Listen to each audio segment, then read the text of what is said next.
Attorney Laura Anthony, founding partner of Legal and Compliance, a full-service corporate securities and business transactions law firm. Today is the fourth segment in a multi-part lawcast discussing OTC markets and in particular the different quotation levels and listing criteria for each level. I have been discussing the OTCQX market, including the listing criteria and application process and fees for U.S. and international issuers. In this lawcast, I will discuss the ongoing reporting and listing requirements to remain on the OTCQX once accepted.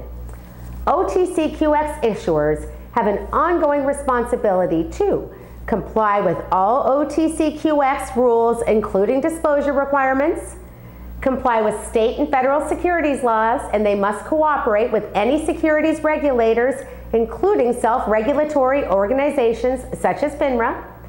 Companies must either properly qualify for a Blue Sky Manual Exemption or be subject to and current in their Exchange Act reporting requirements.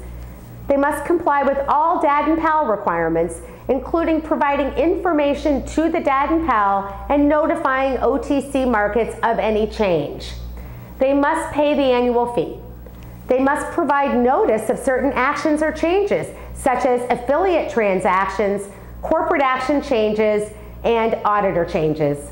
They must distribute and publish the company's annual meeting proxy materials. They must use the services of an SEC-registered transfer agent. They must maintain GAAP financial statements. They must maintain a current and accurate profile page on OTC markets. They must respond to OTC market comments and amend filings as necessary in response to those comments. They must maintain ongoing disclosure obligations, which means that they must maintain compliance with their Exchange Act reporting requirements if they are subject to the Exchange Act reporting, or compliance with Rule 12G3-2B for foreign issuers. Companies that are not subject to the Exchange Act must also maintain current information on OTC markets. They must quickly release disclosure of material news and recent developments, whether positive or negative, through a press release on the OTC Markets website. An OTCQX company must also act promptly to dispel unfounded rumors which result in unusual market activity or price variations. OTCQX imposes integrity requirements as well. Companies are expected to act professionally and to uphold the OTC market standards for high quality and to release news and reports that are prepared factually and accurately with neither excessive puffery or conservatism. Companies must not report or act in a way that could be misleading. They must not inundate with non-material releases and must not make misleading premature announcements. Finally, they must meet the minimum price quotation of 10 cents for regular level issuers and $1 for premier companies. A company may be removed from the OTCQX if, at any time, it fails to meet the eligibility and continued quotation requirements subject to a 30-day notice and opportunity to cure.